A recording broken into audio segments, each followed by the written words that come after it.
এর মধ্যে আমার ভাই ওকে কল করলো, কল করে বলতেছে তুষার তো অবস্থা খুব খারাপ, ও তোমাকে দেখতে চাইতেছে, ও মেডিকেল আছে, ওর হাতের মধ্যে অনেকগুলো সেলাই লাগছে, তুমি আসো। ও জাস্ট বললো যে আমি সেরকম থাকতে চাই না, আপনার বোন আপনি দেখে রাখেন, আপনার বোনকে আপনি মানুষ করতে পারেন নাই বিধায় আজকে আপনাদের মানে বিরুদ্ধে গিয়ে হাত কাটছে।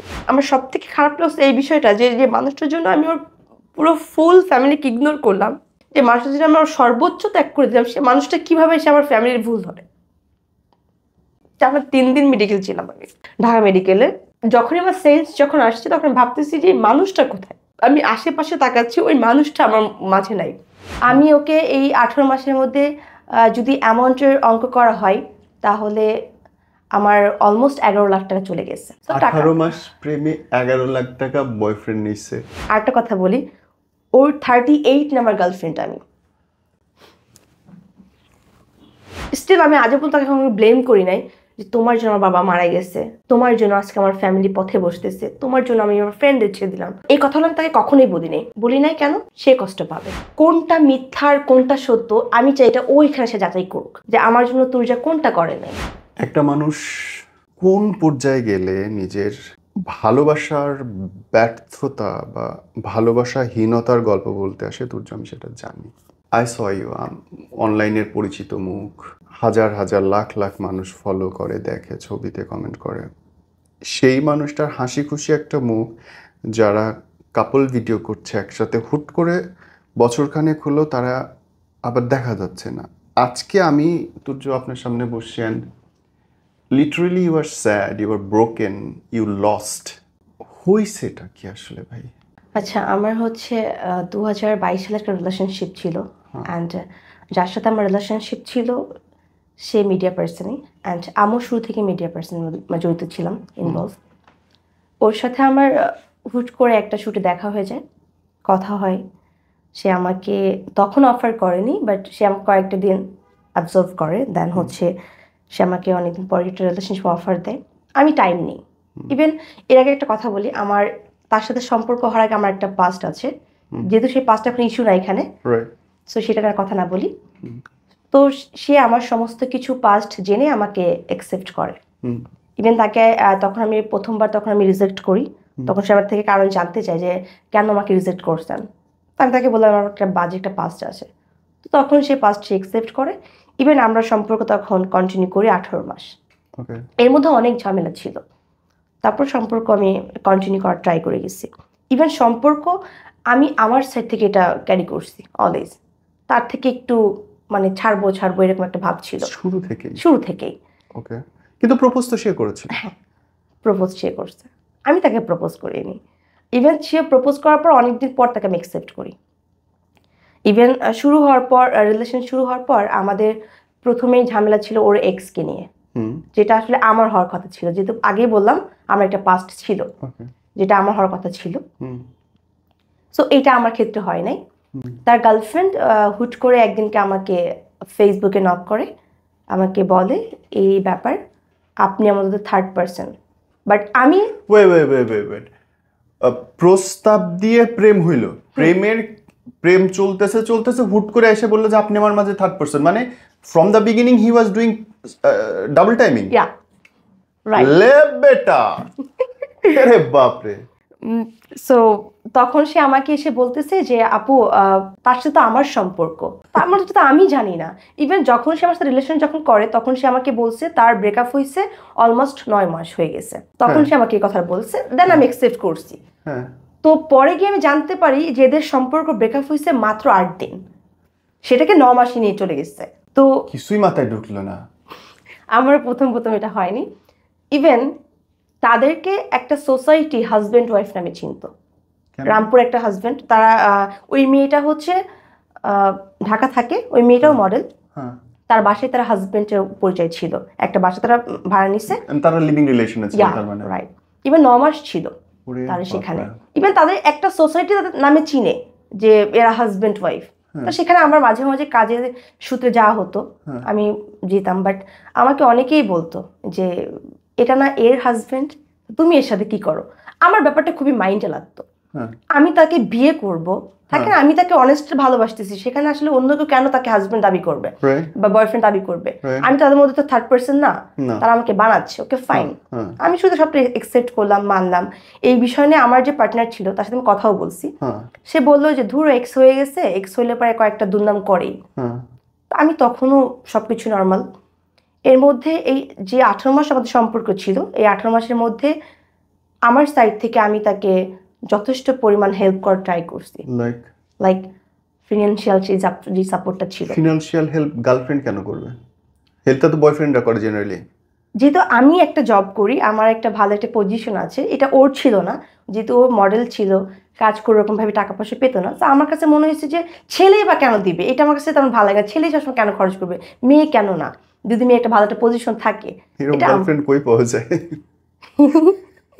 যাই হোক না কেন, সো আমি ওকে এই 18 মাসের মধ্যে যদি অ্যামাউন্টের অঙ্ক করা হয়, তাহলে আমার অলমোস্ট 11 লাখ টাকা চলে গেছে। অলমোস্ট। ইভেন আমি স্টিল নাও এই অ্যামাউন্টের হিসাবটা এখন আমার ফ্যামিলি দিতে পারিনি। দ্যাটস আমার ফ্যামিলিতে একটা পর্যায়ে প্রবলেম হয়েছিল। 18 মাস প্রেমে 11 লাখ টাকা বয়ফ্রেন্ড নিছে, ভাই কই পাওয়া যায় গার্লফ্রেন্ড? Okay fine. সো এর মধ্যে ওর গার্লফ্রেন্ড, আমি যে ওকে খরচ দিতাম, ওর গার্লফ্রেন্ড আমাকে সুগার মামি বলে ডাকতো। ইভেন বিলিভ মি, এই সুগার মাম্মি, সুগার ড্যাডি, এই ওয়ার্ডটা আমি ওর থেকেই প্রথম শুনি, অলমোস্ট 2 বছর আগের কথা। তো আমি তখন বুঝতাম কি এইটা আবার কি। তো পরে যে বুঝতে পারলাম যে হ্যাঁ, মেয়েরা যদি কোনো ছেলেকে মানে খরচ দেয়, পালে, তো এটাকে সুগার মামি বলে, সুগার ড্যাডি বলে। পরে আমি এই বিষয়ে না, আমাকে এত পরিমাণ বিরক্ত করতে মেয়েটা, আমাকে নিয়ে ফেসবুকে প্রত্যেকটা দিন কোনো না কোনো একটা দিনে বাজে একটা কমেন্ট করবেই। ইভেন সে আমার টিকটকে এসে আমাকে কমেন্ট করতো, আমার ফেসবুকে সে কমেন্ট করতো, আমাকে ফোন দিয়ে সে আমাকে মানে বিরক্ত করতে, যেটা আমার কাছে ভালো লাগতো না।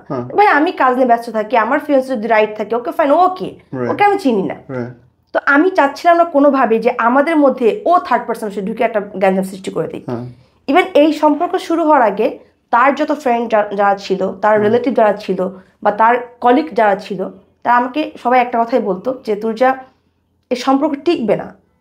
বলতো দেখবা 2 মাস পর দেখবা চলে গেছে, বা 2 মাস পর দেখবা যে ও কোথাও না কোথাও একটা মানে অন্য একটা মেয়ে খুঁজে নিবে। তো আমার সব থেকে বড় ভুল ছিল এইটা, যে কোনো মানুষ কনফিডেন্সের কথা বলতেছে, আর সেই কনফিডেন্সটাকে আমি মানে ওদের থেকে কেড়ে নিতেছি যে না, ও যাবে না, ও থাকবে। ইভেন এই কথাটা আমার মা আমাকে ড্যাম শিওর দিয়ে বলছে যে ও থাকবে না, ও যদি ভালোবাসে, ও তোমার টাকাকে ভালোবাসে, ও তোমার পজিশনকে ভালোবাসে, তোমাকে না। তো এই কথাটা আমি কখনোই বিলিভ করতাম না। আমার কাছে মনে হতো মা হয়তো আমার ক্ষতি চাইতেছে। একটা পর্যায়ে এরকম হয়েছে যে মার সাথে আমার ভালো সম্পর্ক নষ্ট হয়ে গেছে। মার সাথে বাসা গেলে আমার কথা হইতো না, আমি কথাই বলতাম না আম্মুর সাথে, তোমার সাথে কোনো কথা নেই। আবার এ করতে করতে আমার যে বড় বোনের সাথে আমি ছোটো থেকে বড় হয়েছি, ওর বাসায় আমার যাওয়া হতো না। ওর বাসায় গেলে পরে আমাকে আমার বোন কান পড়া দিত। কান পড়া বলতে লাগে আমাকে, যে বলতো যে ওর সাথে রিলেশন কন্টিনিউ করিস না, ও ভালো না, এটা সেটা। ইভেন আরেকটা কথা বলি, ওর 38 নাম্বার গার্লফ্রেন্ড আমি।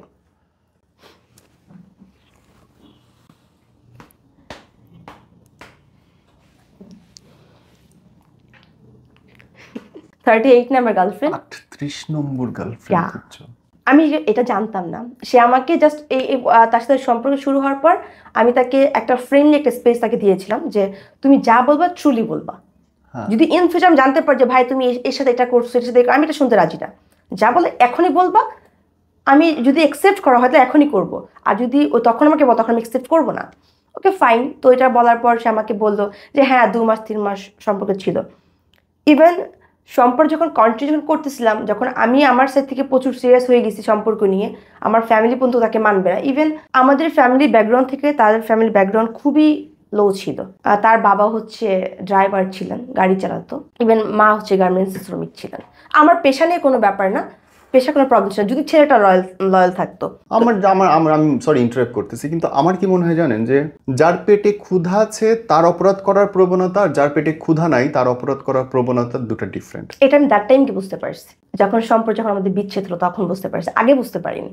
আগে আমার কাছে মনে হচ্ছে যে ও যা বলতেছে ঠিক, বাকি যারা আছে সবাই ভুল। মানে আমার কাছে মনে হচ্ছে কি আমি তখন আমাকে তখন কি মেবি কেউ হিপনোটাইজড করছে, লাইক এরকম মনে হচ্ছিল। আমি তখন আমার যে মা, যে আমাকে 10 মাস দিন পেটে রাখছে, আমি তার কথা কিন্তু শুনতে পারতেছি না।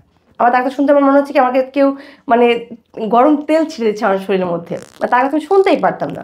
জাস্ট ও তার জন্য আমি আমার সব থেকে বড় যে স্যাক্রিফাইসগুলো আমি তার জন্য আমার ফ্রেন্ডদেরকে ছেড়ে দিয়েছি, যাদের সাথে আমি স্টিল নাও স্কুল থেকে না কলেজ পর্যন্ত একসাথে পড়া হয়েছে, তাদেরকে ছেড়ে দিলাম। আমার জব ছেড়ে আমি দিয়েছি। এর মধ্যে আমার ড্রেসআপের যে স্বাধীনতা ছিল, অ্যাজ যেহেতু আমি মডেল ছিলাম প্রথমে, সেক্ষেত্রে থাকে না অনেক মডেল অনেক উল্টাপাল্টা ড্রেস থাকে। আমি আপনাকে পার্সোনালি রিকোয়েস্ট করবো আপনি আমার আইডিতে একটু ঢুকে দেখবেন, টিকটক বা ফেসবুক যে কোনো, আমার ইউটিউবে যে কোনো, আমার ড্রেস আপনি কখনো কেউ কোনো কথা বলতে পারবে না।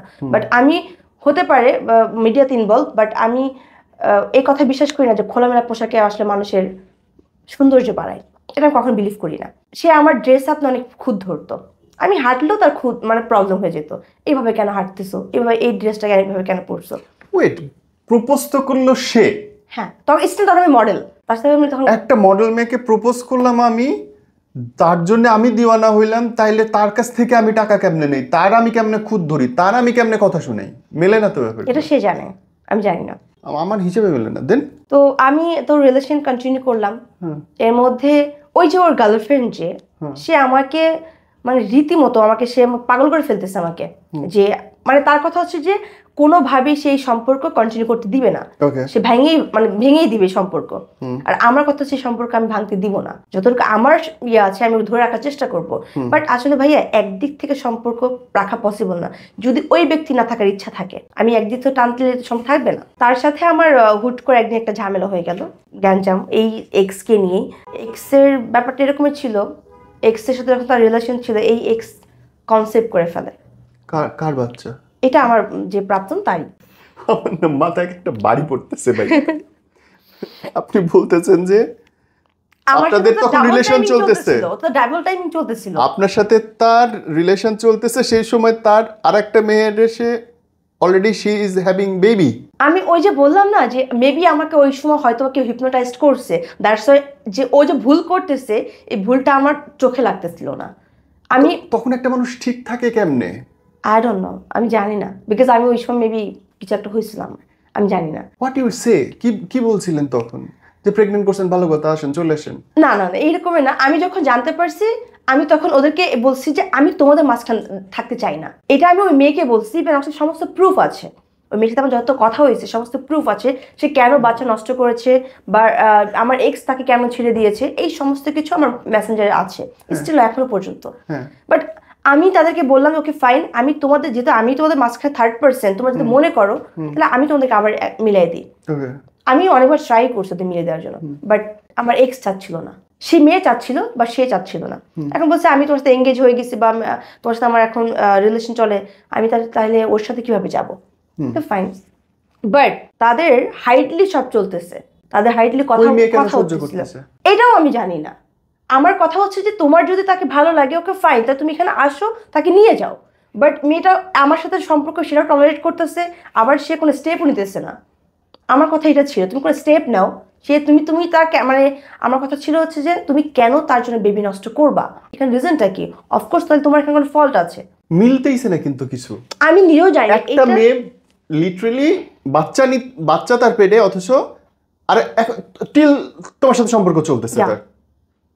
ফাইজলামো মানে আমার সাথে সম্পর্ক শেষ হয়ে গেল, এইটার মধ্যে কিন্তু ওরা কিন্তু আবার ইনভলভ হয়েছে।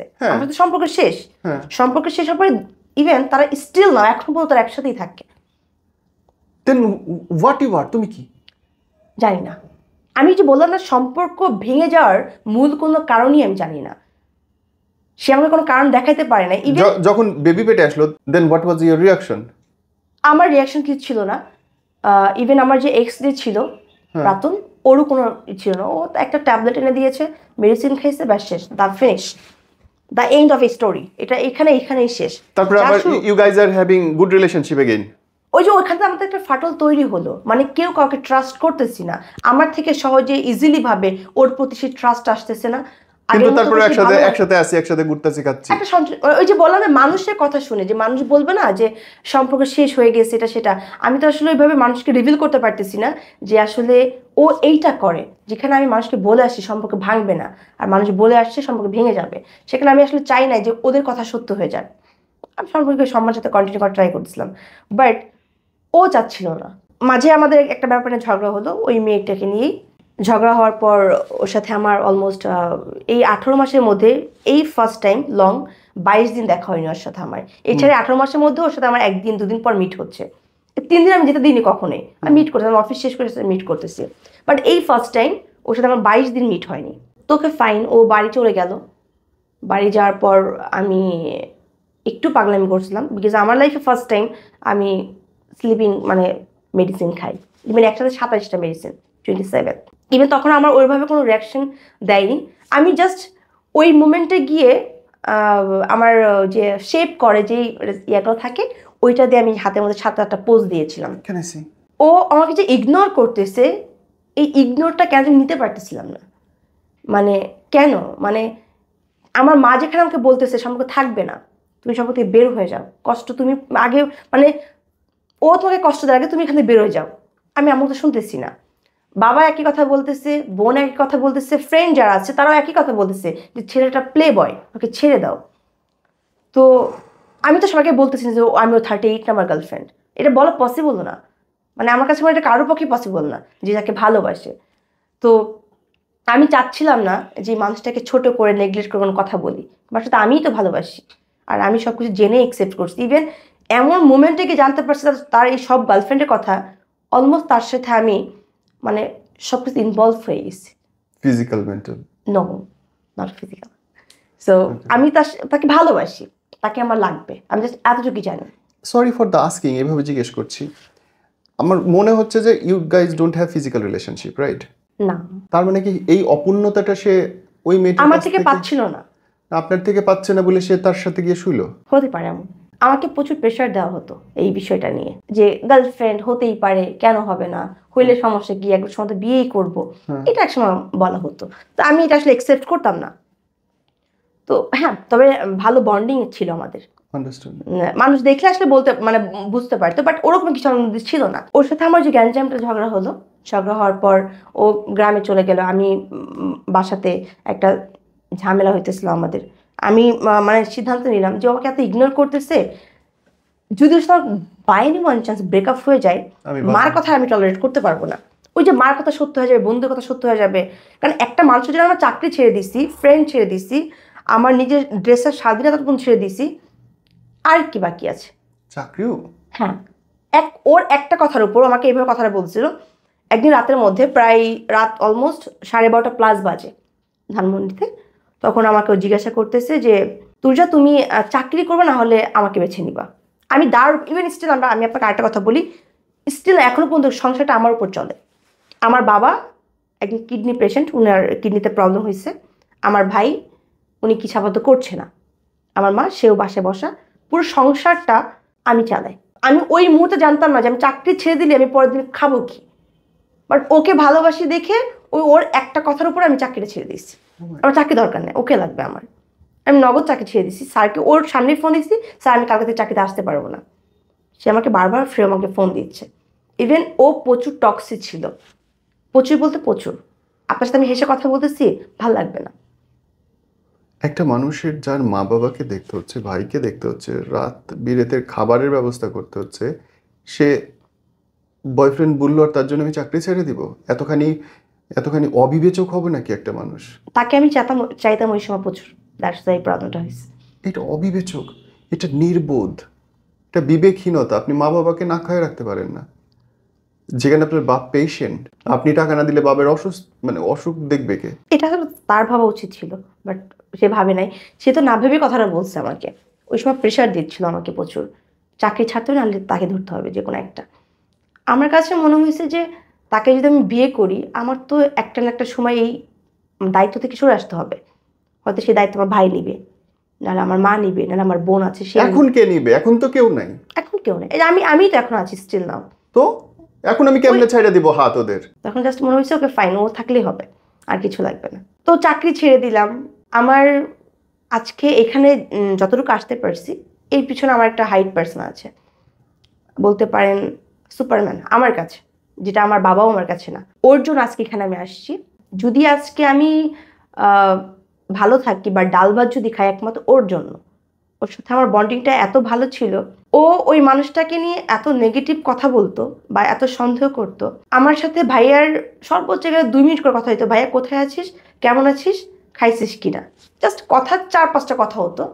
আমি ভাইয়ের সাথে ভিডিও কলও কথা বলতাম না। আমি বলতাম আমার বয়ফ্রেন্ড আছে, এর সাথে কথা বলতে ও সন্দেহ করবে। আমি বলবো যে আমার মার পেটে যে ভাই আছে সেও আমার যতটুকু করে নাই যতটুকু ওই ছেলেটা আমার জন্য যতটুকু করছে। ইভেন সে আমার থেকে মোস্ট সিনিয়র, অলমোস্ট আমার মার সিনিয়র, সে 40 বছর মতো এরকম বয়স হবে। তো আমাকে সাইড থেকে এতক্ষণ সাপোর্ট দিত, আমি যা করতাম বোন এটা কর। এবার আমাদের বাসায় তার আসা যাওয়া ছিল, মানে ফ্যামিলিগত সম্পর্ক ছিল। প্রথমত ওই লোকটা আমার বাবাকে চাকরি দিছে, আমার ভাইয়াকে চাকরি দিছে। আমি ভাইয়া চাইলেও কখনোই ঋণ শোধ করতে পারবো না। It's that not possible for me, এটা আমার পক্ষে কখনোই পসিবল না। ওই যে ওর ঋণটা আমি ভুলে যাব, মানে এমন একটা সময় রাতে আমাকে এমন প্রেশার দেওয়া হয়েছে। রাতে তখন অলমোস্ট 2টা-3টা বাজে, তখন আমি নিউ মার্কেট ছিলাম ওর সাথে। আমাকে তখন প্রেশার দিচ্ছে, আমাকে তখন বলতেছে ওর সাথে আমার কী সম্পর্ক, আমার ভাই বোনের সম্পর্ক। ও এটা বিলিভ করতেছেন। আমি ওই মুহূর্তে আমার ভাইয়াকে কল করলাম, তখন আমি ওখানে গালাগালি করলাম যে তুই আমাকে কখন কল করবি না। ইভেন আমার জন্য এটা যে কত বড় প্রেশার ছিল এটা হয়তো ও বুঝে নাই। আমি কথাটা আমি আসলে মন থেকে বলতেছিলাম না যে তুই আমাকে কখনো ফোন দিবি না। বুক ফেটে যাচ্ছিল। মানে ওই যে বললাম না যে ও আমার কাছে সুপারম্যান, প্রচুর আমাকে আর ওই প্রচুর লোকটারে হেল্প গালাইতেছেন। আমি প্রচুর গালাইছি মানুষটাকে, এত গালাইছি যে পাশ থেকে ভাবি আমাকে ফোন দিচ্ছে, তুই যে কি বলতেছো, কাকে বলতেছো। ওকে ফাইন, ভাবি ইভেন ওইটা শুনে আমার ভাইয়ের 3 ঘন্টা কান্না করছে। 3 ঘন্টা কান্না, আমাকে ভিডিও কল দিচ্ছে, আমি দেখি ভাইয়ের চোখগুলো একদম ফুলে আসে। তো ভাবি এবার ফোন দিয়ে আমাকে বলতেছে তোমাকে ছোট বোনের তো দেখে, দ্যাটস মিন এই না যে তুমি তার চরিত্র নিয়ে কথা বলবা। আমি ভাবিকে এটা বুঝতে পারিনি যে ভাবি চরিত্র আমি কথা বলিনি, কথা অন্য কেউ বলছে। তার সাথে আমার স্টিল নাও 9 মাস প্লাস হয়ে গেছে, সরি 1 বছর প্লাস হয়ে গেছে। তার সাথে আমার নট এ সিঙ্গেল একটা ওয়ার্ড বন্ধ হয়নি।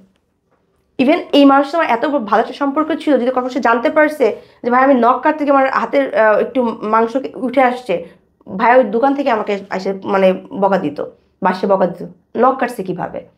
সেই মানুষের সাথে আমি মাঝে হসপিটালে শুয়ে থাকলাম, আমি মৃত্যুর সাথে পাঞ্জা লড়তেছি, আমার ভাই আমাকে দেখতে পর্যন্ত আসে নাই। এই কষ্টটা কাউকে শেয়ার করার মতো না যে সে কেন আসলো না। হসপিটাল, হ্যাঁ এটাতে যাচ্ছি।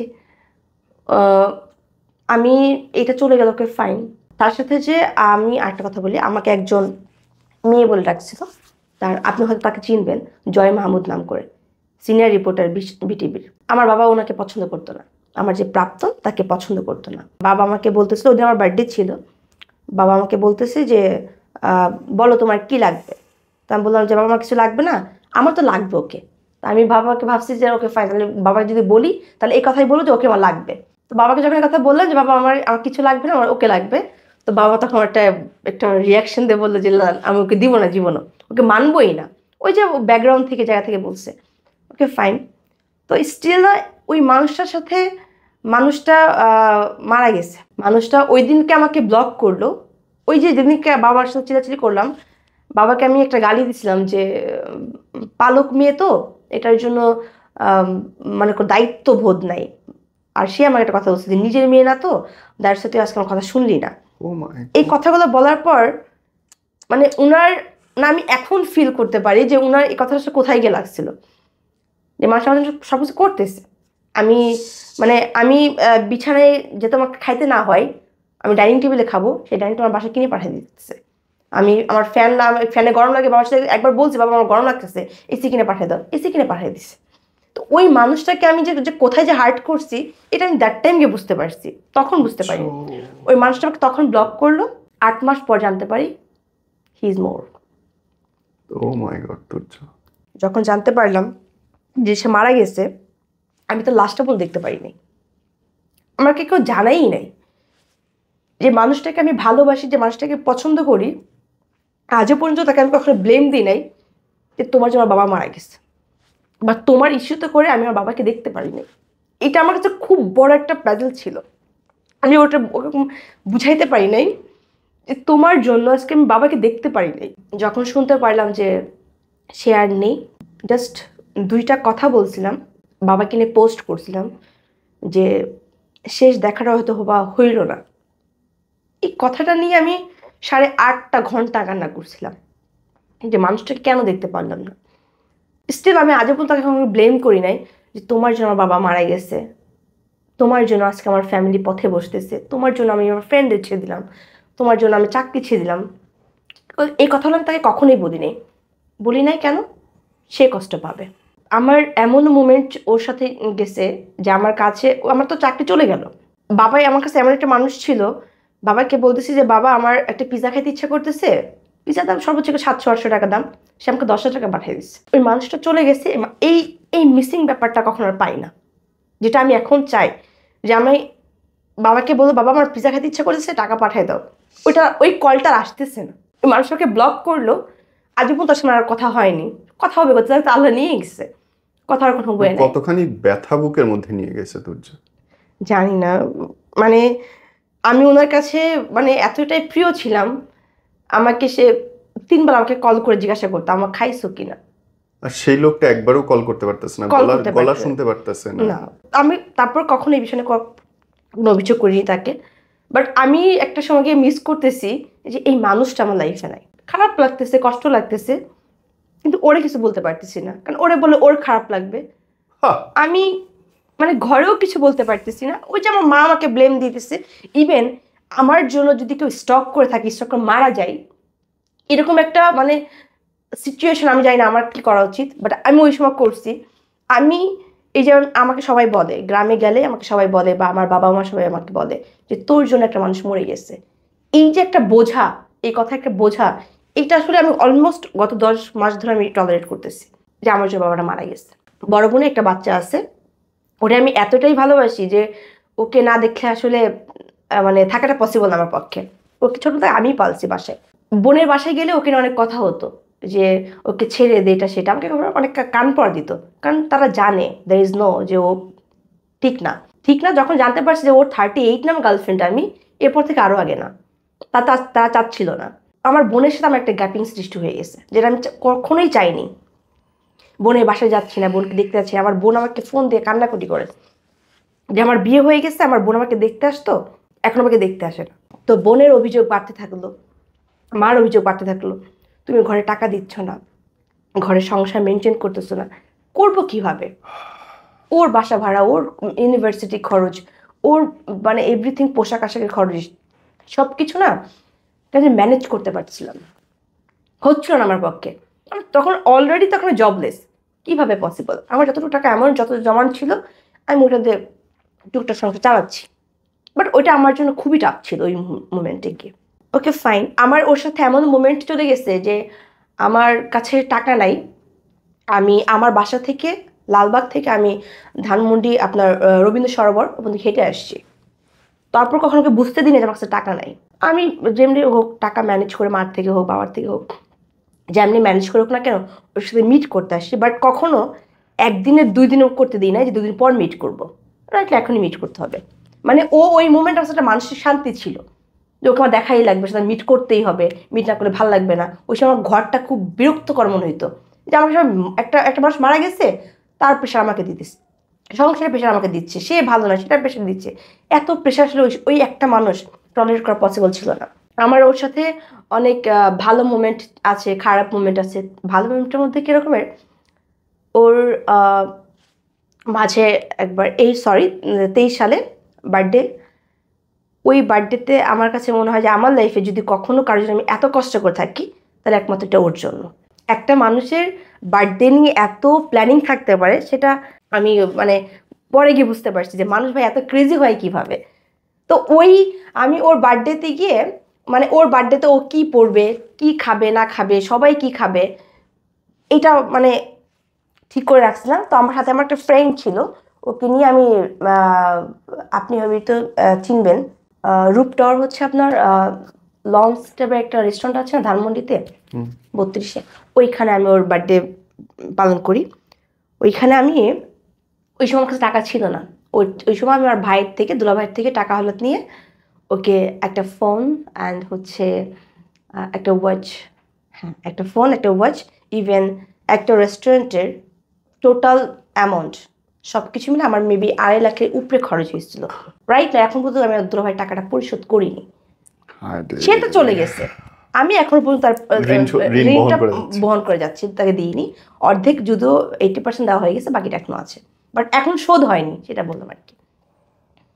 একটা মানুষ ওই দিন কি খাবে, ওই দিন কি পরবে, তার হেয়ার স্টাইল কি হবে, মানে তার জুতার কালার কি হবে, সব কিছু আমি চুজ করতেছি। ইভেন স্টিল আমি 21টা রেস্টুরেন্ট বের করেও একটা রেস্টুরেন্ট বের করছি যে কোথায় স্পেস আছে বড়। ইভেন ওর কোনো বন্ধুর সাথে ওর কোনো ভালো সম্পর্ক ছিল না, আমি এমনভাবে প্ল্যানিং করছি ওর সব বন্ধুকে আমি একটা গ্রুপে আনাইছি যে ভাইয়া আপনারা জাস্ট ঘর থেকে বের হবেন, যেন ও না জানতে পারে যে আপনারা এখানে আসতেছেন। ও আমি জাস্ট সারপ্রাইজিং দিয়ে দিলাম। ওর সাথে ওর বন্ধুদের যে সম্পর্কে খারাপ ছিল বা ভালো ছিল না, আমি এটা অলওয়েজ মেনটেন করতাম। ও যে ব্যাচেলার থাকতো, আমার বাসা থেকে আমি ওকে 1-2 দিন পর পর খাবার পাঠাতাম, সর্বোচ্চ 1-2 দিন ওকে খাবার পাঠাতাম। আমি কখনো এটা ফিল করতে দিতাম না ভাই তুই ব্যাচেলার থাকিস, কখনোই ফিল করতে দিতাম না। যখন দেখছি ভাই ও আলু ভর্তা খাইতেছে, আমি নিজেও আলু ভর্তা বানাই খেয়েছি। কখনো আমার বাসায় গরু মাংস মুরগি মাংস আমি কখনো খাইতাম না, দরকার নেই, প্রয়োজন নেই। ওই জিনিসটা মধ্যে মেনশন করতাম, বাসায় হাজার ভালো রান্না হোক কখনই খেতাম না। এটা আমার মনে হয় যে এই শোটা কমপ্লিট হওয়ার পর ও অফকোর্স এখানে আসবে, আসতে চাইবে। সো যদি ও এই বিষয়গুলোকে যদি অস্বীকার করে তাহলে আসলে কিছু বলার কিছু নাই, অনেক কিছু অলরেডি অস্বীকার করে ফেলছে। বিকজ আমার নিজেরও তার কাছে জানা আছে যে 18 মাসের সম্পর্কে যদি 13-14 লাখ টাকা একটা মানুষ নেয়, তার জন্য খরচ হয়, মানে তাহলে পুরুষত্বে না আঘাত লাগতেছে জিনিসটা। অ্যাজ এ ম্যান আমার কাছে জিনিসটা মানে লজ্জা লাগতেছে, না এটা হইতে পারে না। Do you did it? ব্যাপারটা এরকম না যে ও আমার থেকে চাইছে আমি দিছি। ইভেন ওই সময় টাকা ছিল, ওই সময় একটা সাপোর্ট পেতাম, আব্বু দিচ্ছে, জব পাচ্ছি, জব থেকে আসতেছে, ভাইয়া দিচ্ছে, একটা সাপোর্ট আমার ছিল এই টাইমে। আমার ওই সময় আসলে তখন গায়ে লাগতো না টাকাটা ওর পিছনে খরচ করতে। বাট একটা পর্যায়ে গিয়ে আসলে সব কিছু গায়ে রাখছে। একটা মানুষকে আমি 18 মাস টাইম দিলাম চেঞ্জ হওয়ার জন্য, চেঞ্জ হওয়ার জন্য, যে আসলে সে চেঞ্জ হোক। Even if you don't mind, যদি এই কথা এভাবে বলা যায়, তাকে বাস্কেট থেকে উঠায় এনে একটা সুন্দর একটা পরিবেশ দিছিলাম, বাট সেটা সে ডিজার্ভ করে না, সে কখনই করতো। ইভেন তার প্রত্যেকটা ফ্রেন্ড আমাকে দেখে বলতো যে ভাই আপনি চেঞ্জ করলে কিভাবে, আপনি ওর আরো 2 বছর আগে পিছিয়ে দেখলে আপনি বুঝতে পারবেন, কিচ্ছু করতে পারতো না। মানে ওকে আমি এতটাই টেক কেয়ার করতাম যে ওর হাতে নেলস কাটার মেশিন মতো আমার কিনে দেওয়া লাগতো। যদি আপনার শোতে ও আসবে, এটা দেখার পর এটা দেখার পর ও আপনার শোতে আসতে চাবে।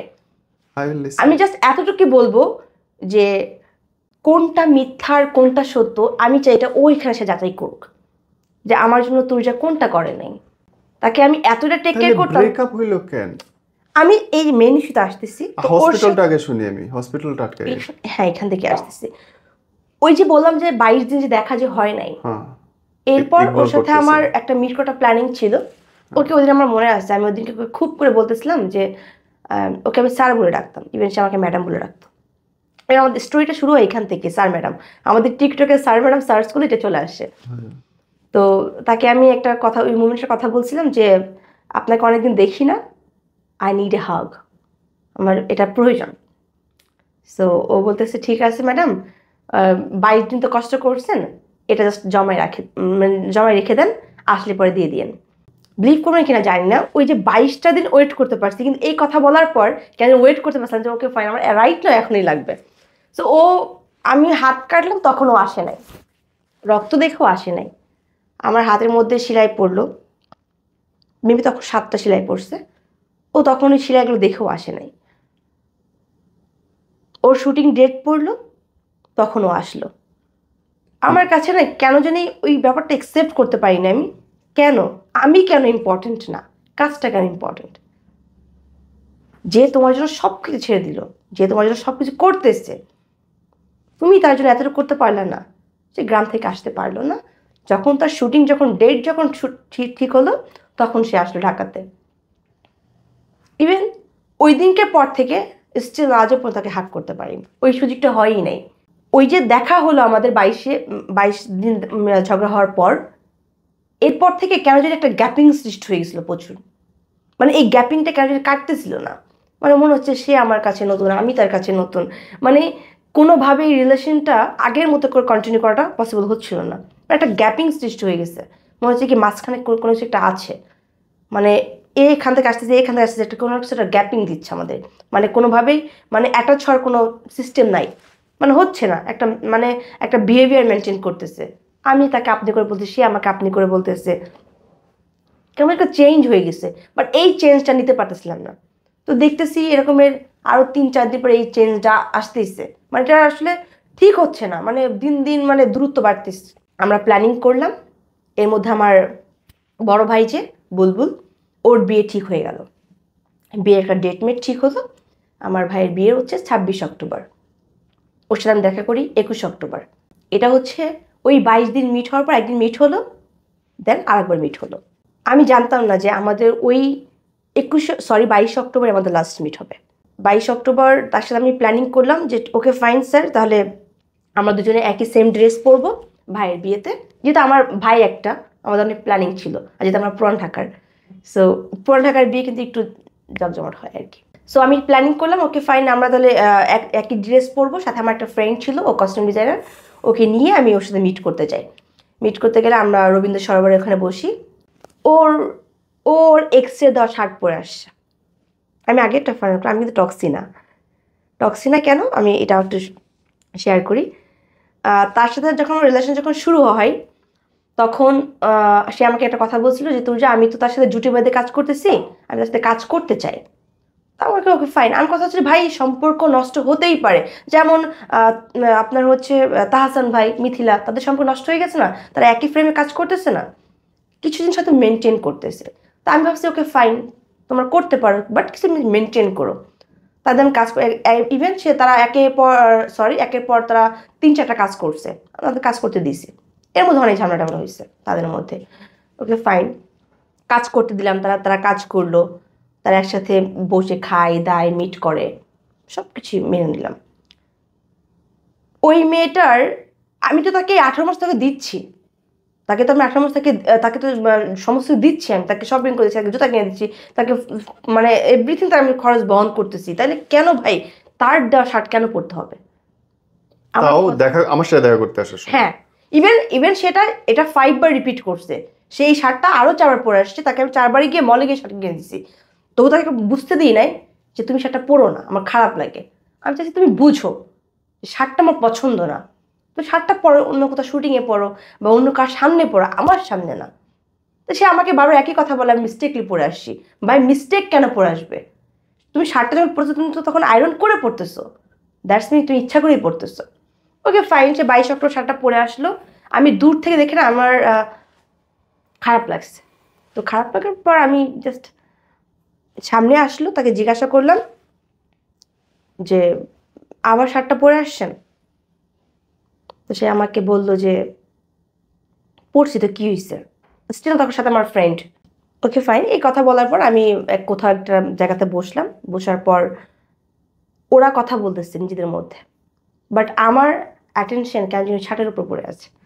আমি ওই শার্ট থেকে কেন যেন আমার চোখ ফেরাতে পারতেছি না, যে কেন ভাই একই ভুল বারবার কেন সে করতেছে? না করলেও তো হয়, একটা মানুষের জিনিসটা পছন্দ না, সে মানুষটা আমাকে বলতেছে, সেটা আমি কেন বারবার রিপিট করতেছি? দ্যাটস মিন কি এখানে আমার ভুলটা হয়তো কম ছিল, আমার গ্রাহ্য হয়তো কম ছিল। তাকে আমি জিজ্ঞাসা করলাম, সে আমাকে আবার সে একই রিপিট করলো। ইভেন তখন একটা ধমকি দিয়ে রিপিট আমাকে করলো যে পড়ছি তো কি হয়েছে। তো এই কথাটা এই পর্যন্ত ক্যানাফ ছিল, বাট এরপর যে সে আমাকে যে লজিকগুলো দেখাইছে, এই লজিকটা টু মাচ ব্যাড ছিল আমার জন্য। কি বলছে? সে আমাকে এইভাবে কথা বলতেছে যে আমি তোমাকে হাত ধরছি, আমি কি আমার হাত কেটে ফেলবো? আমি তোমাকে টাচ করছি, মানে মানে এরকমের একটা স্টুপিড টাইপের একটা লজিক ছিল, ইফ ইউ ডোন্ট মাইন্ড। যে আমাকে বলতেছে যে আমি তোমাকে কিস করছি, আমার ঠোঁট কেটে ফেলবো। মানে এইটা হচ্ছে পৃথিবীর সব থেকে বাজে কোনো লজিক। এই কথাটা আমি কেন জানি ওই সময় নিতে পারি নাই। ইভেন রাইট তখন ফ্রেন্ড সাথে, ওই সময় আসলে পসিবল হচ্ছিল না আমার নেওয়াটা। আমার কাছে ভাই তুমি শার্টটা পরে আসছো, তুমি বলো আর নেক্সট ডে পরবা না, ভাই নেক্সট ডে ভুলটা করবা না। ওইখান থেকে আমি এই কথা শুনে না, আমি জাস্ট অটোমেটিক আমার তখন চোখে পানি চলে আসছে যে এই এই এই এক্সকিউজটা কেন দিতে হবে? অন্য কিছু দিতে পারতো। ওকে ফাইন, সে আমাকে তখন বললেই হতো যে তুই যা ঠিক আছে, এটা আমি আর পড়বো না, ভুল হয়েছে, রিপিট করে ফেলছে আর পড়বো না। তখন সেটা আমাকে বলে নাই। আমি সেখান থেকে উঠে চলে আসলাম, রিক্সা নিলাম, চলে আসলাম বাসায়। বাসায় আসার পর সেও বাসায় চলে গেল। বাসায় আসার পর আমার ফোন তখন 1% চার্জ ছিল। তখন তাকে আমি বললাম যে ওকে ফাইন, তাহলে আমি ফোন চার্জে দিয়ে দেন শাওয়ার করে আমি আপনাকে ফোন দিচ্ছি। কয় ঠিক আছে। তখন তাকে স্ক্রিনশট দিলাম যে ফোনে চার্জ নেই, নাহলে সে ভাবতে পারে যে আমি রাগ করে চলে আসছি, দ্যাটস কথা বলতেছি না। তখন আমি স্ক্রিনশট দিলাম যে আমার ফোনে চার্জ নেই, আমি পরে কথা বলতেছি, আধা ঘন্টা 1 ঘন্টা পর। আবার আমার হয় কি যে আমি একটু রাগ করছি, আমি যার সাথে রাগ করি না কেন তাতে আমি একটু সময় না ট্রাই করি। আমার কাছে মনে হয় তৎক্ষণিক কথা বলে হয়তো ব্যাপারটা খুব ঝামেলা হয়ে যাবে, মানে ঝগড়া অনেক বড় হয়ে যাবে। তো বড় কথা দরকার নেই, ছোটই থাকুক। তো তখন কথাটা বললাম না, এরপর আমি ওকে আধা ঘন্টা পর নক করলাম। ও বললো ওকে ফাইন, এখন আমার আমার একটু টাইম দরকার। কিসের? সে একটু টাইম নিবে আর কি আমার থেকে এখন, ফরওয়ার্ড। জানি না। সে আমাকে জাস্ট বললো যে ওকে ফাইন তুই যা, আমার এখন একটু টাইম দরকার, এখন আমি আপনাদের একটু টাইম দিব, আমি একটু একা থাকতে চাই। তা আমাকে ফাইন থাকেন তাহলে, সর্বোচ্চ 1 ঘন্টা আধা ঘন্টা, এর তো বেশি না, সর্বোচ্চ 2 ঘন্টায় আমি তাকে দিলাম। 16 ঘন্টা ক্রস হয়ে গেছে, সে আমাকে নো টেক্সট নো মেসেজ দেয় নাই, not a single message call সে আমাকে কোনোটাই দেয় না এর মধ্যে 16 ঘন্টা। ইভেন এই 16 ঘন্টা আমি কি করছি সে জানে না। এর মধ্যে আমার ভাইয়ের কিন্তু বিয়ের ডেট চলে আসতেছে, কিন্তু বাসায় মেহমান, গ্রাম থেকে মেহমান আসতেছে, বাড়ি ভর্তি কিন্তু একটা বিয়ের একটা মানে আনন্দ ছিল। লাইক আমি ওইসব ভাবতেছি ভাই আমার কি করা উচিত, মানে ও আমাকে এসব কেন পেন দিচ্ছে, ওই যে পেনটা তো আমি আগে থেকেই নিতে পারি না। দিন শেষে একটা মানুষের প্রতি আসলে একটা মানে আমি জানি না, দায়িত্ব নেওয়ার পর স্টিল আমি 4 বছর হয়ে গেছে, 4 বছর প্লাস আমি ফ্যামিলির দায়িত্ব কাঁধে নেওয়া। আমি বুঝতে পারি যে পেইনটা আসলে কতটুকু একটা ছেলের জন্য। যখন মা আমাকে ফোন দিয়ে বলে যে তোর যা বাজার লাগবে, ও টাকা কাছে না থাকলেও ওকে মা আমি আনতেছি, বাজারে আমি আনতেছি, এটা আমার কাঁধে পড়ে। তো আমি বুঝতে পারি একটা ছেলের পেইনটা আসলে কোথায় গিয়ে লাগে। তো ওই মোমেন্টে গিয়ে আমার ভাইয়ের বিয়ের টাকা আমাকে অ্যারেঞ্জ করতে হবে, ওই মোমেন্টে গিয়ে আমার বোনের যে টাকাটা নিছি ওইটা আমার ব্যাক করতে হবে। এই 2টা প্রবলেম, এই বাসা ভাড়া, এই 3টা প্রবলেম আমাকে এমনভাবে ঘিরে ধরছে, বিলিভ করবে কি জানি না, আমার মনে হচ্ছে মাথা আমার তারটা সব ছিঁড়ে যাচ্ছে। এর মধ্যে ওর একটা পেন কোনোভাবেই নিতে পারতেছিলাম না। এবার এই বিয়েটা আমার যে ভাইয়ের যে বিয়ে হয়েছে, আমার আম্মু এই মেয়েকে পছন্দ করতো না। আমার মাকে আমি অনেক কষ্ট করে রাজি করেছি। আই হোপ মনে হয় যে সংসার দায়িত্ব যাদের কাঁধে থাকে তাদের কথা মনে একটু ফ্যামিলি শুনে। আমি বাসার সবার ছোট, তো আমার মা আমার কথা একটু দাম দিল যে ওকে ফাইন, অনেক কষ্ট করে আমি ওদের বিয়েটা দিলাম। বারে বারে চোখ ভিজে যাচ্ছে তোর, এবং আমি খুব খেয়াল করছি যে ইচ্ছে করে চোখের পানিটা যেন নিচে না পড়ে সেই চেষ্টা করতেছে মানুষটা হাসতে। আমি হেসে কথা বলতে চাই, আমি কান্না করতে চাই না, কারণ এই ব্যাপারটা অনেক লং হয়ে গেছে। বাসায় সব লোকজন আসলো, 16 ঘন্টা পার হয়ে গেল। 16 ঘন্টা পার হওয়ার মধ্যে আমি ওকে অনেক মেসেজ করছি, অনেক কল করছি, বাট সে আমার ফোন কল কোনো রিসিভ করে নাই। তো আমি তার বন্ধু যে একটা বেস্ট ফ্রেন্ড ছিল তাকে আমি কল করলাম। আমি তাকে এটা বুঝতে দিই নাই যে ভাইয়া ওর সাথে ঝামেলা হয়েছে। আমি ভাবি যে ঝামেলা হয়েছে আমাদের মধ্যে থাকুক, থার্ড পার্সন জানলে হয়তো এটা অনেক বড় একটা ইস্যু হয়ে যাবে। ওর সাথে আমি ঝগড়া কখনো আমি ফ্যামিলিতে বলতে পারতাম না। ওই যে ফ্যামিলি এগেনস্টের সম্পর্ক, কাকে পক্ষে নেই, আমার কেউ পক্ষে ছিল না। ও আমাকে ভালো বললেও আমি জানি, খারাপ বললেও আমি জানি। তো সে আমাকে তার বন্ধু তাকে কল করলো, বলল যে আমি এখন তোর সাথে কথা বলতে চাই না। এই কথা 17 ঘন্টা পর গিয়ে কেন জানি এই কথার ওজনটা নিতে পারতেছিলাম না, যে কেন সে আমাকে দেখতে আসবে না কেন, বা সে আমার ফোন কেন রিসিভ করবে না। ওই মুহূর্তে আমি তখন পর্যন্ত ঠিক ছিলাম। ইভেন ঠিক 10 দিন পরে কিন্তু মানে আমার হাত কাটছে 10 দিন আগে, আবার 10 দিন পর ঠিক আবার পরে হাত কাটা হয়েছে আমার, একই শিরার মধ্যে বারবার পোস্ট দেওয়া। ওইটা নিতে পারি নাই, এই করতে করতে ওর সাথে আবার 36 ঘন্টা পার হয়ে গেল, কোনো কথা নাই। কোনো রকম যে মানুষটার সাথে আমি 10টা মিনিট কথা বলে থাকতে পারতাম না, আমার অফিসের জায়গার যে কাজের জায়গা থেকে আমি সবসময় ফোন ধরেই রাখতাম। আমার যারা কলিগরা ছিল তারা আমার কোনো কথা বলতো, আমি টলারেট করতাম। ওই মানুষের আমার 36টা ঘন্টা কথা হচ্ছে না, এটা আমার কাছে অনেক বিগ একটা ইস্যু ছিল, যে সে আমার সাথে কেন কথা বলতেছে না, আমি কি ভুলটা করছি। ভুল তো সে করছে, স্বীকার করলে সে করবে, নত হলে সে হবে, আমি কেন। ওকে ফাইন চলে গেল, 36 ঘন্টা চলে গেল। তাকে আমি জাস্ট একটাবার ফোন দিয়ে জিজ্ঞাসা করছি অন্য নাম্বার থেকে। ইভেন ওই মোমেন্টে আমার এমন হয়েছে যে আমার কান্না করলে, চিৎকার করে কান্না করলে আমার নাক দিয়ে রক্ত বের হয়ে যায়। এটা তার সামনে আমার অনেকবার হয়েছে। এবার আমার জোরে কথা বলার প্রবলেম আছে, জোরে কথা বলতে ভয় পেয়ে যায়। তো ওই মোমেন্টে গিয়ে আমার সাথে এমন হয়েছে, তার সাথে আমি কথা বলতে না পেরে আমি এত জোরে জোরে কান্না করতেছি আমার নাক দিয়ে রক্ত বেড়ে গেছে। আমি তাকে ছবি তুলে পাঠাইছি, সে খুব সুন্দর করে বলতে সিম্প্যাথি করতেছে। ওকে ফাইন, আমি বাসা থেকে একটু বের হলাম। বাসা থেকে বের হয়ে আমার বাসার নিচে একটা ফার্মেসি ছিল, ওইখান থেকে মেডিসিন কিনলাম। প্রথম কিনলাম 7টা মেডিসিন, তারপর আমি 8টা রিক্সা চেঞ্জ করাইছি শুধুমাত্র অন্য অন্য মেডিসিন দোকান থেকে মেডিসিন নেওয়ার জন্য। এখন একদম তার মেডিসিন নেওয়া পসিবল না। এই করতে করতে 67 মেডিসিন নিয়ে নিছি আমি। বাসায় গেলাম, সব মেডিসিন শাসা করে খেয়ে ফেলছি। ইভেন ওই মুমেন্টে গিয়ে আমি এমন একটা লাইভ করতেছি, মানে আমি লাইভ না, একটা ভিডিও করতেছিলাম। আমি মনে করছি কি যে হয়তো মানুষ 10টা-5টা মেডিসিন খেয়ে মরে যায়, আর সেখানে আমি 7টা+ মেডিসিন খাইতেছি, অফকোর্স মরে যাব। তা আমি একটা ভিডিও করছিলাম যেখানে আমার এক্সের কোনো দোষ নেই, আমি আমার ফ্যামিলি পেনের জন্য, মানে আমার এই মরার জন্য আমার ফ্যামিলি দায়ী, মানে এরকম একটা জিনিস আমি বাট ওকে বোঝাচ্ছিলাম যে ওর জন্য আমি এরকম কিছু করতেছি। মেডিসিন খেলাম, এর মধ্যে 25 অক্টোবর চলে আসলো, আমার যেদিন আমার ভাইয়ের গায়ে হলুদ। আমি তখন মতো ঠিকই ছিলাম, জাস্ট মেডিসিনগুলো খাইছিলাম। ঠিক থাকার পর আমি জানি না আমি কখন হাতে মানে ছুরি নিছি, কখন হাত কাটছি। এ করতে করতে আমার হাতের মধ্যে আমি 28 স্টেপ দিয়ে দিছি, 28টা মানে পোজ দিয়ে দিছি। আমার মধ্যে তার মধ্যে 2টা রক আমার কেটে গেছে, এইখানে একটা রক, এইখানে একটা রক কেটে গেছে আমার। আমার বাসার ফ্লোর সাদা, তো বাসা তখন কেউ ছিল না। আমি একটা প্ল্যানিং করতেছিলাম যে আমার মানে চারদিকের এত পেন কেন নিতে পারতেছিলাম না।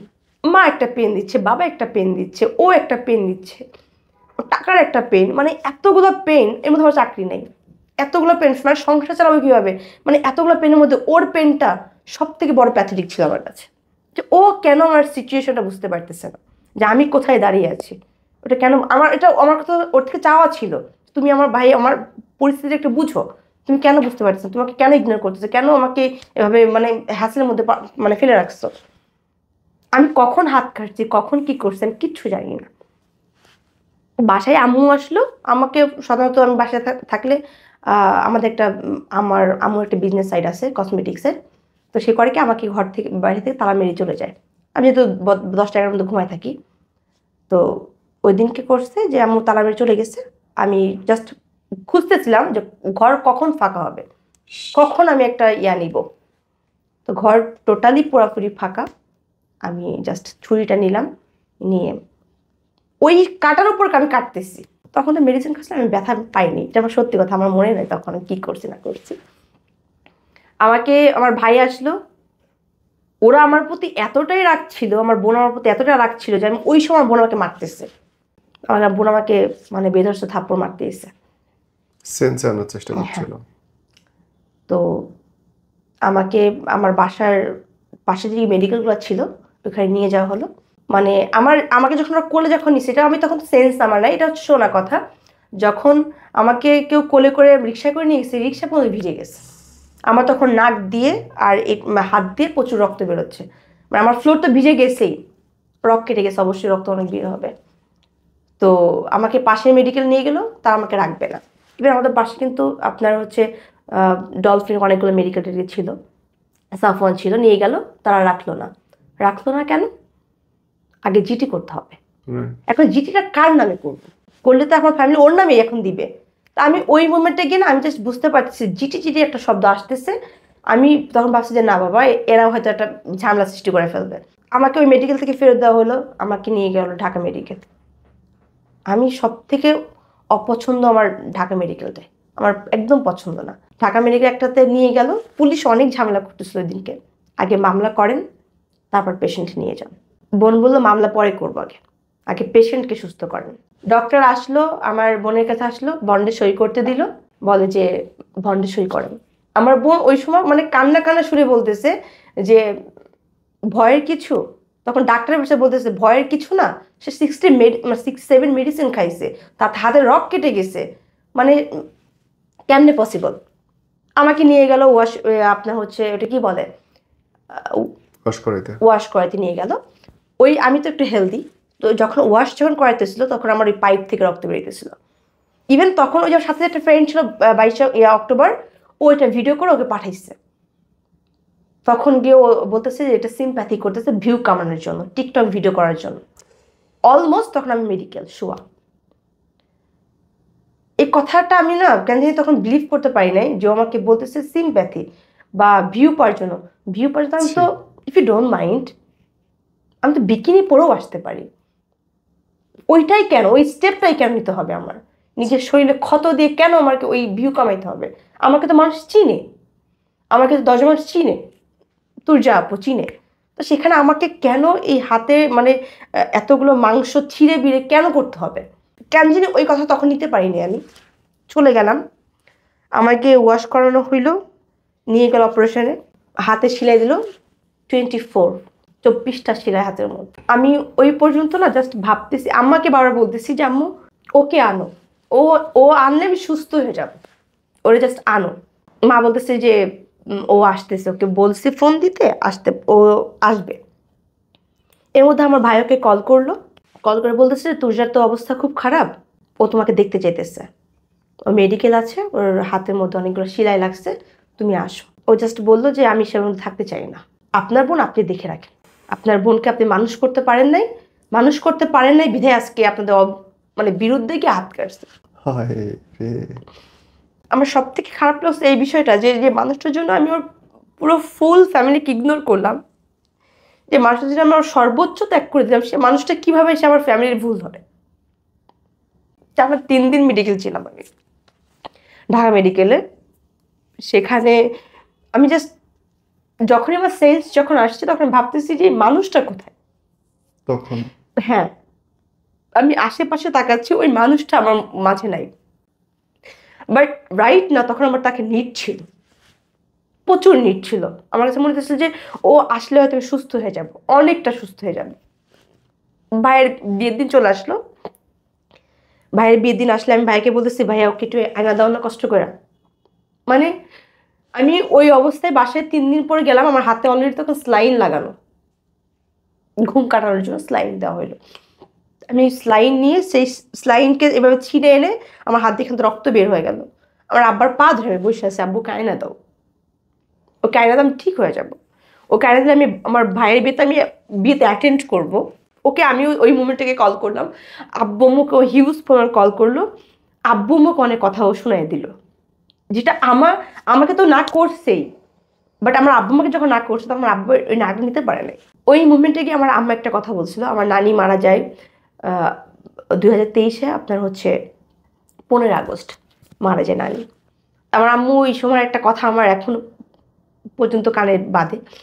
আমার আম্মুটা আমাকে কথা বলতেছিল যে আমার মা তোমাকে এতিম করে চলে গেছে, তুই মরে গিয়ে আমাকে এতিম করে দিস না। এই কথাটা কেন যেন বারবার আমার কানের মধ্যে খুব পরিমাণ লাগতেছিল, যে আমি চলে গেলে তোমার মা একবারই নিঃস্ব হয়ে যাবে। আমি বাসায় এসে না ওকে কল করলাম, ও তো কল ধরলো না। আব্বাকে পা ধরলাম, আব্বা আমাকে ওকে আয়না দাও, ভাইকে এক কথা বললাম। ওই মুভমেন্টটার বাড়ি কিন্তু পুরো একদম একটা বিয়ের বাড়ি ছিল, আমার জন্য পুরো প্ল্যানিংটা ক্যান্সেল হয়ে গেলো। ভাই কিন্তু একটা অনেক আশা ছিল বিয়েটার ব্যাপারটা নিয়ে, বাট আমার জন্য সবটা জলে চলে গেল। তারপর আমাকে নিয়ে কেউ কারোর কোনো ছিল, অভিযোগ ছিল না, যার সবাই ভাবতেছিল সুস্থ হয়ে যাক। 3 দিন হয়ে গেল, 3 দিন হওয়ার পর আমি ওকে বললাম যে ফোন দিয়ে তুমি আসো। ওকে আমি ভালোবেসেই বলতাম, মানে বাচ্চা বলতাম যে বাচ্চা আসো, কি তো অনেক রাগ হয়েছে, এবার তুমি আমার বাসায় আসো, আমরা একসাথে বিয়েতে যাব। তখন তো বিয়ে হয়ে গেছে, তখন বউভাতের দিন আর কি। তখন আমি বলতেছি যে তুমি আসো, আমরা আসছে একসাথে নাচবো গানবো, পরে আমরা বিয়েতে অ্যাটেন্ড করব। তো তখন সে আমাকে একটা কথা বলছিল যে তোমাকে আমার ফ্যামিলি মানবে না। তাহলে 18টা মাস কোথায় ছিল ফ্যামিলিটা? তার এই 18 মাস তার ফ্যামিলির সাথে কথা হচ্ছে, দেখা হচ্ছে, মিট হয়েছে, তাই তখন কেন অ্যাকসেপ্ট করছে, এখন কেন অ্যাকসেপ্ট করতেছে না? ওকে ফাইন ভাবলাম, এক্সকিউজ, ওকে ফাইন। তখন ভাবলাম যে না, 10-5টা দিন যাক, হয়তো ঠিক হয়ে যাবে। 1 মাস গেল, 2 মাস গেল, 3 মাস চলে গেল, আজকে মরে গেলাম 10 মাস হয়ে যেত। সেই জায়গা থেকে বাসায় যখন আমি মেডিকেলে যখন বাসায় যখন গেলাম, তখনও আমি 28টা মেডিসিন আবার খেয়ে ফেলছি 3 দিন পর। ও আসতেছে না কেন? মানে আমার মা আমার সামনে যতক্ষণ না ওকে কল করতেছে, আমি বিশ্বাস করতেছি না যে আমার মাকে কল করছে। আমি তুমি আমার সামনে কল করো, মা কল করছে। ওই যে শোনা কথাটা, যে ওই কথাটা ওই বলতেছে যে আমি আসতে পারবো না, আপনার মেয়ে মরে গেলেও আসবো না, যা মন চায় আপনার মেয়ের হয়ে যাক, আপনি মানে জিটি করবেন, মামলা করবেন, করেন, বাট আপনার মেয়ে মরে গেলেও আসবে না। ভাই আমার থেকে তার ইগোর দামটা অনেক বেশি হয়ে গেল। আমাকে অনেক মেডিসিন দিয়েছিল খাওয়ার জন্য, আমি মেডিসিনগুলো খাইনি। আমার একটা সময় হাতের অবস্থা এতটাই বাজে হয়ে গেছে, আমার এরকম একটা পর্যায়ে চলে আসছে যে আমার হাত কাটতে হবে, মানে হাত মানে এতটাই পচে গেছিল। তো ওই মোমেন্টে গিয়ে আমার ডাক্তার বলতেছে যে হাত কিন্তু কাটতে হবে আপনি মেডিসিন না খেলে। তো আমার এখান থেকে মানে চামড়া এত পরিমাণে মানে একসাথে হয়ে গেছে যে হাত কাটতেই হবে। আমি ওই মোমেন্টে গিয়ে আমার আম্মুকে বলছি ওকে আয়না দাও, তাহলে আমি মেডিসিন খাবো। আয়না দিতেছে না, ওকে ফাইন, আমি আবার মেডিসিন খাইছি, আবার মেডিকেল চলে গেলাম। মানে একটা মাসে আমি 2বার মেডিকেল অলরেডি চলে গেলাম, বাট তারপর তাকে ব্যাক করতে পারিনি। এই করতে করতে আপনার হচ্ছে 2 মাস 3 মাস 5 মাস চলে গেল। আমি তখনও আশায় আছি যে হয়তো বা সম্পর্ক ঠিক হয়ে যেতে পারে, কারণ আমাদের এরকম অনেকবার হয়েছে সম্পর্কে। আজকে ব্রেকআপ করছি, 2 দিন পর বলতেছে কি আজকে আসেন, আপনি আমাকে যা যা দিচ্ছেন সব ফেরত দিয়ে দিব। ফেরত দিচ্ছে, আবার ঠিক হয়ে গেছে, মানে প্যাচ আপ হয়ে গেছে। এরকম অনেকবার হয়েছে, তাই আমি ভাবছি হয়তো হয়ে যেতে পারে। ওই মুহূর্তে আমার ভাই আমাকে অনেকবার বলতেছে যে তুই আমাকে নাম্বার দে, ওর নাম্বার দে, ওর লোকেশন আমাকে দে, ওকে আমি উঠায় আনবো। আমি তখনও ওকে নাম্বারটা আমরা কিছু দিই নাই, কারণ আমি চাচ্ছিলাম যে হয়তো সম্পর্ক ঠিক হয়ে যাবে, কারণ আমি তো প্রচুর রিলেশনের মধ্যে প্রচুর সিরিয়াস ছিলাম। দিলাম না ওকে নাম্বার। এর মধ্যে ও লাইভ করলো, টিকটকে আসলো, এই বিষয় নিয়ে আমি সিম্প্যাথি করতেছি, ভিউ কামানোর জন্য এটা করতেছি সেটা করতেছি, ব্লেম। হ্যাঁ। তো সে এসে আমাকে মানে আমাকে ডিরেক্ট বলতেছে, ইভেন একটা পর্যায়ে গিয়ে না আমার টাকাটাকে ও ইস্যু করে ধরছে, আমি নাকি ব্ল্যাক টাকা ইনকাম করি। আসলে ব্ল্যাক টাকাটা না এই 18 মাসটার মনে ছিল না, 18 মাস পরে গিয়ে মনে হয়েছে যে ওকে ফাইন, তুই যা ব্ল্যাক টাকা ইনকাম করে। নাইলে সর্বস্ব বিক্রি করে সর্বস্ব নষ্ট করে একটা মেয়ে টাকা দিচ্ছে, হ্যাঁ, কোত্থেকে দিতেছে এই বয়সে একটা ও বাচ্চা? আমাকে এখন প্রশ্ন করে নাই টাকাটা কোত্থেকে আনতেছ বা টাকাটা কি করতো। 18 মাস পর গিয়ে যখন সম্পর্ক শেষ হয়ে গেল, তখন সে এসে আমাকে বলতেছে যে সে ব্ল্যাক টাকা ইনকাম করে। ওকে ফাইন, ব্ল্যাক টাকা ইনকাম করে। এখন কি অবস্থা, তোর ভুলতে পারছেন?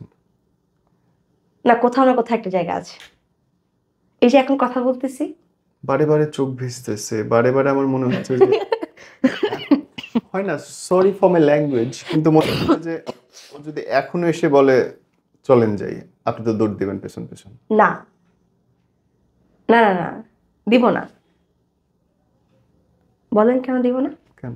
কিছু কিছু মাঝে মাঝে না কিছু ফেসবুকে কিছু কথা দেখা যায়, আপনি ফেসবুক স্ক্রল করতে গেলে দেখবেন অনেক মেসেজ চলে আসছে যে মানুষটা চোখের পানি দেখে মানুষ গলে নাই, সেটা আমার রক্ত দেখছে, কোত্থেকে আসবে। আর আমি একটা কথা খুব ভালোভাবে বিলিভ করি, শক্ত করে কোনো কিছু ধরে রাখাটা কিন্তু এক ধরনের একটা মানে মানে খুবই বিরক্তকর। শক্ত করে ধরে রাখা মানে কি, আঘাতের মতোই, হয়তো সেই আঘাত হয়তো অদৃশ্য দেখা যায় না, কিন্তু এটা একটা আঘাতই। পরে কি ওই মানুষ কিন্তু এটাই বলে যে আমাকে ধরে রাখছে, অনেক শক্ত ধরে রাখছে। নিশ্চয়ই বন্ধ হয়ে যাচ্ছে। বেঁধে রাখার ব্যাপারটা দুজনেই থাকতে হয়। যদি কোনো একটা মানুষ দুজনের মানুষের একটা সম্পর্ক কন্টিনিউ করতে চায়, তাহলে দুজনে ধরে রাখুক, একজন কেন। আমি যদি একটা বাজে প্রশ্ন জিজ্ঞেস করি তোর, যে সরি এভাবে বলছি, যে যারা আমরা কাপল ব্লগ দেখি অধিকাংশ মানুষ ছাড়াছাড়ি হয়ে যাওয়ার পর খুব বাজে কথা শুনতে হয়। প্রচুর শুনেছেন? আমি আমি আমি নিজেই শুনেছি, প্রচুর শুনেছি। আমাকে টিকটকে যতটা আমি আর আপনাকে একটা কথা বলতে ভুলে গেছি, আমি হাত যখন কাটি, ওই সময় আমার একটা সিনিয়র আপু ছিল, আমি তার নামটা উল্লেখ করে বলি, পান্না, MST পান্না। উনি আমাকে প্রচুর ব্ল্যাকমেল করছে, প্রচুর বলতে প্রচুর। মানে আমি কেন মরতেছি না, এটা হচ্ছে ওনার প্রশ্ন। উনি আমাকে ডিরেক্ট মেসেজ দিচ্ছে, তুই মরতে পারিস না, মরে যাস না কেন, এই মুখ দেখাবি কিভাবে।